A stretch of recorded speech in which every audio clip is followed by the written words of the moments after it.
ಮಗನಿಗೋಸ್ಕರ ಆ ಹುದ್ದೆಗಾಗಿ ಖರ್ಗೆ ಅವರು ಹಠ ಹಿಡಿದಿದ್ರ.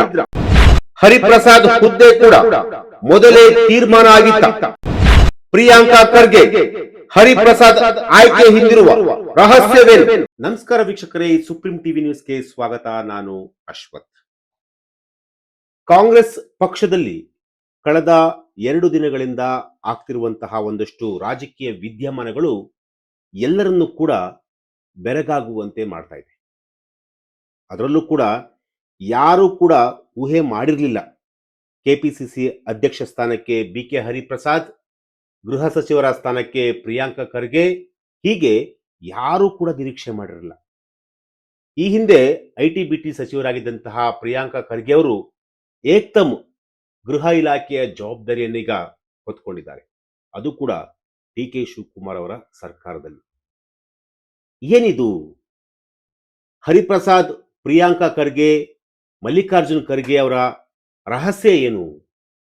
ಹೈಕಮಾಂಡ್ ಈ ರೀತಿಯಾದಂತಹ ಒಂದು ನಿರ್ಧಾರಕ್ಕೆ ಯಾಕೆ ಬಂತು? ಎಸ್, ಮಗನಿಗೋಸ್ಕರ ಆ ಹುದ್ದೆಗಾಗಿ, ಅಂದ್ರೆ ಗೃಹ ಸಚಿವರ ಹುದ್ದೆಗಾಗಿ ಖರ್ಗೆ ಅವರು ಹಠ ಹಿಡಿದಿದ್ರ? ಹರಿಪ್ರಸಾದ್ ಅವರ ಹುದ್ದೆ ಮೊದಲೇ ತೀರ್ಮಾನ ಆಗಿತ್ತ? ಯಾಕೆಂತಂದ್ರೆ ಹರಿಪ್ರಸಾದ್ ಅವರು ಎಲ್ಲೂ ಕೂಡ ಅವರು ಕೆಪಿಸಿಸಿ ಅಧ್ಯಕ್ಷ ಸ್ಥಾನಕ್ಕೆ ಅವ್ರನ್ನ ಆಯ್ಕೆ ಆಗ್ತಾರೆ ಅಂತೇಳಿ ಎಲ್ಲೂ ಕೂಡ ಚರ್ಚೆ ಆಗಿರಲಿಲ್ಲ. ಒಂದು ಹೆಸರು ಬಲವಾಗಿ ಕೇಳಿ ಬಂದಿತ್ತು, ಅದು ಸತೀಶ್ ಜಾರಕಿಹೊಳಿ ಅವರ ಹೆಸರು. ಸತೀಶ್ ಜಾರಕಿಹೊಳಿ ಅವರ ಹೆಸರು ಫೈನಲ್ ಆಗೇ ಬಿಡ್ತು ಅನ್ನೋ ಒಂದಷ್ಟು ಮಟ್ಟಿಗೆ ಕಾಂಗ್ರೆಸ್ ಪಕ್ಷದಲ್ಲಿ ಚರ್ಚೆ ಆಗ್ತಾ ಇತ್ತು.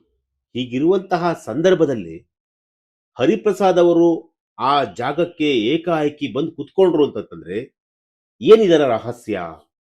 ಎಸ್, ಈಗ ಕಾಂಗ್ರೆಸ್ ಹೈಕಮಾಂಡ್ ಹಿರಿಯ ನಾಯಕ ಹಾಗೂ ವಿಧಾನ ಪರಿಷತ್ ಸದಸ್ಯರಾಗಿರುವಂತಹ BK ಹರಿಪ್ರಸಾದ್ ಅವರಿಗೆ ಕೆಪಿಸಿಸಿ ಅಧ್ಯಕ್ಷ ಸ್ಥಾನ ಜೊತೆಗೆ ಪ್ರಿಯಾಂಕಾ ಖರ್ಗೆ ಅವರಿಗೆ ಗೃಹ ಇಲಾಖೆಯ ಪಟ್ಟವನ್ನ ನೀಡುವಂತಹ ಮೂಲಕ ರಾಜ್ಯ ರಾಜಕೀಯದಲ್ಲಿ ಹೊಸ ಸಂಚಲನವನ್ನೇ ಮೂಡಿಸಿರುವಂತಹದ್ದು. ಯಾರೂ ಕೂಡ ಇದನ್ನು ನಿರೀಕ್ಷೆ ಮಾಡಿರಲಿಲ್ಲ. ಯಾಕೆಂತಂದ್ರೆ DK ಶಿವಕುಮಾರ್ ಅವರು CM ಆಗ್ತಾರೆ, CM ಆಗಬೇಕು, DK ಶಿವಕುಮಾರ್ ಅವರಿಗೆ ಒಂದು ಚಾನ್ಸ್ ಕೊಡಬೇಕು ಅಂತೇಳಿ ಒಂದಷ್ಟು ಚರ್ಚೆ ಕೂಡ ನಡೀತಾ ಇತ್ತು, ಇಲ್ಲ ಅಂತ ಹೇಳಲ್ಲ. ಆದರೆ ಇವರಿಬ್ಬರ ಒಂದು ರಾಜಕೀಯ ಡೆವಲಪ್ಮೆಂಟ್ಗಳು ನೋಡ್ತಾ ಇದ್ರೆ, ಇವರಿಬ್ಬರ ಒಂದು ಅಧಿಕಾರದ ಹುದ್ದೆ ಅಥವಾ ಈ ರೀತಿಯಾದಂಥ ಒಂದು ದಿಢೀರಂತ ಬೆಳವಣಿಗೆ ಆಗಿರೋದನ್ನು ನೋಡ್ತಾ ಇದ್ರೆ ಇದನ್ನ ಯಾರೂ ಕೂಡ ನಿರೀಕ್ಷೆ ಮಾಡಿರಲಿಲ್ಲ. ಅಷ್ಟ್ರ ಮಟ್ಟಿಗೆ ಇದು ಒಂಥರ ಶಾಕಿಂಗ್ ನ್ಯೂಸ್ ಅಂತ ಹೇಳ್ಬೋದು. ಎಲ್ಲರೂ ಕೂಡ ಶಾಕಿಂಗ್ ನ್ಯೂಸೇ, ಕೇವಲ ಕಾಂಗ್ರೆಸ್ ಪಕ್ಷದವರಿಗೆ ಮಾತ್ರ ಅಂತಲ್ಲ, ಆಪೋಸಿಷನ್ ಪಾರ್ಟಿಯವರು ಕೂಡ ಇದು ದೊಡ್ಡ ಮಟ್ಟದಲ್ಲಿ ಶಾಕಿಂಗ್ ನ್ಯೂಸ್. BK ಹರಿಪ್ರಸಾದ್ ಅವ್ರನ್ನ ಕೆಪಿಸಿಸಿ ಅಧ್ಯಕ್ಷ ಸ್ಥಾನಕ್ಕೆ ಕೂರಿಸ್ತಾರ ಅಂತ ಹೇಳಿ ಯಾರು ನಿರೀಕ್ಷೆ ಮಾಡಿರಲಿಲ್ಲ.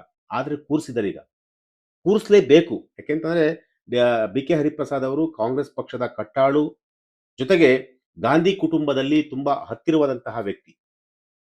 ಕೇವಲ ಗಾಂಧಿ ಕುಟುಂಬಕ್ಕೆ ಅಥವಾ ಕಾಂಗ್ರೆಸ್ನ ಕಟ್ಟಾಳು ಅಂತಲ್ಲ, ಅವರು ಕೆಲವೊಂದು ವಿಚಾರಗಳನ್ನ ಅವರು ಯಾವ ರೀತಿಯಾಗಿ ರಾಜ್ಯದ ಜನರ ಮುಂದೆ ಹೇಳ್ತಾ ಇದ್ರು, ಅದರಲ್ಲೂ ಕೂಡ ವಿದ್ಯಾರ್ಥಿ ದೆಸೆಯಿಂದಲೂ ಕೂಡ ಜಾತ್ಯತೀತ ತತ್ವಗಳನ್ನು ನಂಬಿಕೊಂಡು ಬಂದಂತಹ ವ್ಯಕ್ತಿ. ಜೊತೆಗೆ ಬಿಜೆಪಿ ಮತ್ತು RSS ಸಂಘಟನೆಗಳನ್ನ ಸದಾ ಸೈದ್ಧಾಂತಿಕವಾಗಿ ಎದುರಿಸ್ತಲೇ ಬಂದಿದ್ದಾರೆ. ಕಾಂಗ್ರೆಸ್ ಕಾರ್ಯಕರ್ತರಲ್ಲಿ ಸೈದ್ಧಾಂತಿಕ ಸ್ಪಷ್ಟತೆ ಇರಬೇಕು ಅಂತೇಳಿ ಸದಾ ಬಯಸಿದಂತಹ ವ್ಯಕ್ತಿ ಯಾರಾದರೂ ಇದ್ದಾರೆ ಅಂತಂದ್ರೆ ಅದು ಹರಿಪ್ರಸಾದ್. ಜೊತೆಗೆ ಪಕ್ಷದ ಕೇಡರ್ ಬಲಪಡಿಸುವಂತಹ ಒಂದಷ್ಟು ಸೂಕ್ಷ್ಮ ನಾಯಕ ಕೂಡ ಹರಿಪ್ರಸಾದ್ ಆಗಿದ್ರು. ಸೊ ಆ ಒಂದು ನಿಟ್ಟಿನಲ್ಲಿ ಹರಿಪ್ರಸಾದ್ ಅವರನ್ನ ಈಗ ಆಯ್ಕೆ ಮಾಡಿರುವಂತಹದ್ದು. ಯಾವಾಗ ಸಿದ್ದರಾಮಯ್ಯವರು ರಾಜ್ಯದ ಕಾಂಗ್ರೆಸ್ನಲ್ಲಿ ವಿದಾಯದ ಒಂದು ಭಾಷಣ ಮಾಡ್ತಾರೆ, ಅವರ ಒಂದು ರಾಜೀನಾಮೆ, ಆ ಎಲ್ಲ ಡೆವಲಪ್ಮೆಂಟ್ಗಳನ್ನ ಕಾಂಗ್ರೆಸ್ ಹೈಕಮಾಂಡ್ ತುಂಬಾ ಸೂಕ್ಷ್ಮವಾಗಿ ಗಮನಿಸುತ್ತೆ. ಮುಂದೆ ಏನ್ ಮಾಡಬೇಕು, ಸರ್ಕಾರ ಮತ್ತು ಸಂಘಟನೆಯನ್ನ ಸಮರ್ಥವಾಗಿ ನಡೆಸಬೇಕಾದಂತಹ ಒಂದು ಜವಾಬ್ದಾರಿ ಯಾರಿಗೆ ಕೊಡಬೇಕು ಅಂತೇಳಿ ಹೈಕಮಾಂಡ್ ಒಂದಷ್ಟು ಪ್ಲಾನ್ ಕೂಡ ಮಾಡುತ್ತೆ. ಆಗ ಸಕ್ಸಸ್ ಆಗಿದೆ ಒಂದು ಮಲ್ಲಿಕಾರ್ಜುನ್ ಖರ್ಗೆ ಕೊಟ್ಟಂತಹ ಒಂದು ಐಡಿಯಾ. ಅಂದ್ರೆ ಪ್ರಿಯಾಂಕಾ ಖರ್ಗೆ ಅವರಿಗೆ ಗೃಹ ಸಚಿವರ ಒಂದು ಸ್ಥಾನ, ಹರಿಪ್ರಸಾದ್ ಅವರಿಗೆ ಕೆಪಿಸಿಸಿ ಅಧ್ಯಕ್ಷ ಸ್ಥಾನ. ಸೊ ಈ ರೀತಿಯಾಗಿ ಒಂದು ಪ್ಲಾನ್ ಅನ್ನ ಮಾಡಿದ್ರೆ ಮುಂಬರುವಂತಹ 2028ರ ಚುನಾವಣೆಯಲ್ಲಿ ನೇರವಾಗಿ ನಾವು ಬಿಜೆಪಿ ಪಕ್ಷವನ್ನ ಎದುರಿಸಲಿಕ್ಕೆ ಸಾಧ್ಯ ಆಗುತ್ತೆ. ಸೊ ಆಗ ಮಾತ್ರ ಪಕ್ಷಕ್ಕೆ ಒಂದು ಬಲ ಸಿಕ್ತಂಗಾಗುತ್ತೆ.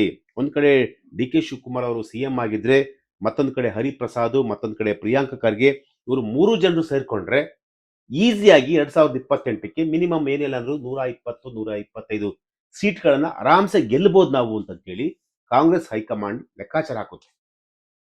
ಆಗ ಲೆಕ್ಕಾಚಾರ ಹಾಕಿದ್ದಾಗಲೇ ಈ ಎಲ್ಲವೂ ಕೂಡ ಆಗ್ಲಿಕ್ಕೆ ಸಾಧ್ಯ ಆಗಿರುವಂತಹದ್ದು. ಅಂದ್ರೆ ಆರ್ ಎಸ್ ಎಸ್ ಮತ್ತು ಬಿಜೆಪಿಯನ್ನ ನಿರಂತರವಾಗಿ ಕಟುವಾಗಿ ಟೀಕಿಸಿದಂತಹ ವ್ಯಕ್ತಿ ಪ್ರಿಯಾಂಕ ಖರ್ಗೆ ಕೂಡ ಒಬ್ರು. ಆರ್ ಎಸ್ ಎಸ್ ನ ಕಂಪ್ಲೀಟ್ ಆಗಿ, ಆರ್ ಎಸ್ ಎಸ್ ಯಾವುದೇ ಒಂದು ವಿಚಾರ ಬರಲಿ, ನೇರವಾಗಿ ಅವ್ರಿಗೆ ಯಾವ ರೀತಿಯಾಗಿ ಟಕ್ಕರ್ ಕೊಡಬೇಕೋ ಅದೇ ರೀತಿಯಾಗಿ ಟಕ್ಕರನ್ನ ಕೊಡ್ತಿದ್ದಂಥವ್ರು ಪ್ರಿಯಾಂಕ ಖರ್ಗೆ ಅವರು. ಅವ್ರಿಗೆ ಗೃಹ ಖಾತೆ ಸಿಕ್ಕಿರುವುದು ರಾಜಕೀಯ ವಲಯದಲ್ಲಿ ತೀವ್ರ ಚರ್ಚೆಗೆ ಕೂಡ ಗ್ರಾಸವಾಗ್ತಿರುವಂತಹದ್ದು. ವಿರೋಧ ಪಕ್ಷದಲ್ಲಿದ್ದಾಗಲೂ ಕೂಡ ದಾಖಲೆ ಸಮೇತ ವಿಪಕ್ಷಗಳ ಸಿದ್ಧಾಂತಗಳನ್ನ ಹರಿತವಾಗಿ ಟೀಕಿಸಿದಂತಹ ಪ್ರಿಯಾಂಕ ಖರ್ಗೆ ಅವರು ಇವತ್ತು ಗೃಹ ಸಚಿವರಾಗಿದ್ದಾರೆ. ಸೊ ಹಾಗಾಗಿ ಗೃಹ ಸಚಿವರ ಆದ ಮೇಲೆ ಒಂದಷ್ಟು ಡೆವಲಪ್ಮೆಂಟ್ಗಳನ್ನು ನಾವು ನಿರೀಕ್ಷೆ ಮಾಡಲೇಬಹುದು ಅಂತೇಳಿ ಹೈಕಮಾಂಡ್ಗೆ ಗೊತ್ತಾಗುತ್ತೆ. ಸೊ ಆಗ ಇವರೇ ಸೂಕ್ತವಾದಂತಹ ವ್ಯಕ್ತಿ ಅಂತಂತೇಳಿ ಒಂದು ಕಡೆ ಹರಿಪ್ರಸಾದ್, ಮತ್ತೊಂದು ಕಡೆ ಪ್ರಿಯಾಂಕ ಖರ್ಗೆ, ಸೊ ಇವರಿಬ್ಬರನ್ನು ಕೂಡ ನಾವು ಆಯ್ಕೆ ಮಾಡಿದ್ರೆ ಅವ್ರಿಗೆ ಸೂಕ್ತವಾದಂತಹ ಒಂದು ಸ್ಥಾನಮಾನವನ್ನ ಕೊಟ್ರೆ ಬಿಜೆಪಿ ಪಕ್ಷವನ್ನ ಈಸಿಯಾಗಿ ನಾವು ಕಟ್ ಹಾಕ್ಬೋದು, ಆರ್ ಎಸ್ ಎಸ್ ಸಂಘಟನೆಯನ್ನು ನಾವು ಈಸಿಯಾಗಿ ಕಟ್ ಹಾಕ್ಬೋದು ಅನ್ನೋದು ಕಾಂಗ್ರೆಸ್ನ ಹೈಕಮಾಂಡ್ನ ಒಂದು ಲೆಕ್ಕಾಚಾರ ಕೂಡ ಆಗಿತ್ತು. ಸೊ ಹಾಗಾಗಿ ಮಲ್ಲಿಕಾರ್ಜುನ್ ಖರ್ಗೆ ಅವರು, ರಾಹುಲ್ ಗಾಂಧಿ ಅವರು, ಕೆ ಸಿ ವೇಣುಗೋಪಾಲ್ ಅವರು ಎಲ್ಲರೂ ಕೂಡ ಚರ್ಚೆ ಮಾಡಿ ಈ ನಿರ್ಧಾರಕ್ಕೆ ಬಂದಿರುವಂತಹದ್ದು. ಇದು ಯಾವ ರೀತಿಯಾಗಿ ವರ್ಕೌಟ್ ಆಗುತ್ತೆ ಅನ್ನೋದು ಕೂಡ ಕಾದು ನೋಡಬೇಕಾಗುತ್ತೆ. ಅಂದ್ರೆ ಕಾನೂನು ಸುವ್ಯವಸ್ಥೆಯನ್ನ ಕಾಪಾಡುವಂತಹ ಒಂದು ಜವಾಬ್ದಾರಿ ಪ್ರತಿಯೊಬ್ಬರಲ್ಲೂ ಕೂಡ ಇದೆ. ಅದೇ ರೀತಿ ಖರ್ಗೆ ಅವರು ಕೂಡ ಅಷ್ಟೇ, ಪ್ರಿಯಾಂಕ ಖರ್ಗೆ ಅವರು ಕೂಡ ಅಷ್ಟೇ, ಕಟ್ಟುನಿಟ್ಟಾದಂತಹ ರೂಲ್ಸ್ಗಳನ್ನ ತರ್ತಾರೆ. ಅದರಲ್ಲಿ ಯಾವುದೇ ಕಾರಣಕ್ಕೂ ಕೂಡ ಕಾಂಪ್ರಮೈಸ್ ಆಗದೇ ಇಲ್ಲ ಅವರು. ಅಷ್ಟರ ಮಟ್ಟಿಗೆ ಅವರು ಆ ಒಂದು ಜವಾಬ್ದಾರಿಯನ್ನು ನಿರ್ವಹಿಸ್ತಾರೆ ಅನ್ನೋ ಒಂದು ನಂಬಿಕೆ ಕೂಡ ಇದೆ. ಎನಿವೆ, ಕಾಂಗ್ರೆಸ್ನ ಒಂದು ಸಿದ್ಧಾಂತ ಅಥವಾ ಕಾಂಗ್ರೆಸ್ನ ಒಂದು ಏನೋ ಒಂದು ಸ್ಟ್ರಾಟಜಿ ಇದೆಯಲ್ಲ, ಆ ಸ್ಟ್ರಾಟಜಿ ಇವರ ಇಬ್ಬರ ವಿಚಾರದಲ್ಲಿ ಹೇಗೆ ವರ್ಕೌಟ್ ಆಗುತ್ತೆ ಅನ್ನೋದನ್ನು ಕೂಡ ಕಾದು ನೋಡಬೇಕಾಗಿದೆ. ಮುಂಬರುವಂತಹ ದಿನಗಳಲ್ಲಿ, ಅದರಲ್ಲೂ ಕೂಡ 2028ರ ಚುನಾವಣೆಯಲ್ಲಿ ಮಲ್ಲಿಕಾರ್ಜುನ್ ಖರ್ಗೆ, ಪ್ರಿಯಾಂಕ ಖರ್ಗೆ, ಹರಿಪ್ರಸಾದ್ ಅವರ ಒಂದು ಸ್ಟ್ರಾಟಜಿಗಳು ಯಾವ ರೀತಿಯಾಗಿ ವರ್ಕೌಟ್ ಆಗುತ್ತೆ ಅನ್ನೋದನ್ನು ಕೂಡ ಕಾದು ನೋಡಬೇಕಾಗಿದೆ. ಯಾಕೆಂತಂದ್ರೆ ಸಿದ್ದರಾಮಯ್ಯ ಅವರು ಈಗ ಕಂಪ್ಲೀಟ್ ಆಗಿ ಅವರು ಸೈಡ್ ಲೈನ್ ಆಗಿದ್ದಾರೆ. ಕೇವಲ ಅವರು ಶಾಸಕರಾಗಿದ್ದಾರೆ ಮಾತ್ರ. ಅವರು ಏನು ಒಂದು ಜವಾಬ್ದಾರಿಯನ್ನು ಕೂಡ AICC ಅವರು ಕೊಟ್ಟಿದ್ದಾರೆ. ಆದ್ರೆ ಸಿದ್ದರಾಮಯ್ಯ ಅವರು ಮೈನ್ ಪಾಲಿಟಿಕ್ಸ್ ಅಲ್ಲಿ ಅಷ್ಟೊಂದು ಆಕ್ಟಿವ್ ಆಗಲ್ಲ ಅಂತ ಅನ್ಸುತ್ತೆ. ಸೊ 2028ಗೆ ಏನೆಲ್ಲ ಡೆವಲಪ್ಮೆಂಟ್ಗಳು ಆಗುತ್ತೋ ಗೊತ್ತಿಲ್ಲ. ಆದ್ರೆ ಸದ್ಯಕ್ಕಂತೂ BK ಹರಿಪ್ರಸಾದ್, ಪ್ರಿಯಾಂಕ ಖರ್ಗೆ ಯಾವ ರೀತಿಯಾಗಿ ಮೋಡಿ ಮಾಡ್ತಾರೆ ರಾಜ್ಯದಲ್ಲಿ, ಬಿಜೆಪಿಯನ್ನ ಯಾವ ರೀತಿಯಾಗಿ ಕಟ್ ಆಗ್ತಾರೆ, RSS ಸಂಘಟನೆಯನ್ನ ಯಾವ ರೀತಿಯಾಗಿ ಕಟ್ ಆಗ್ತಾರೆ, ಅದೆಲ್ಲವನ್ನು ಕೂಡ ಕಾದು ನೋಡಬೇಕಾಗುತ್ತೆ. ಎಸ್, ಇದು ಇವತ್ತಿನ ಒಂದು ವಿಚಾರ. ನಾಳೆ ಮತ್ತೊಂದು ವಿಚಾರದೊಂದಿಗೆ ನಾನು ನಿಮ್ಮನ್ನೇ ಭೇಟಿ ಆಗ್ತೀನಿ. ನಿರಂತರ ಸುದ್ದಿಗಾಗಿ ನೋಡ್ತಾ ಇರಿ supreme TV news. Thank you.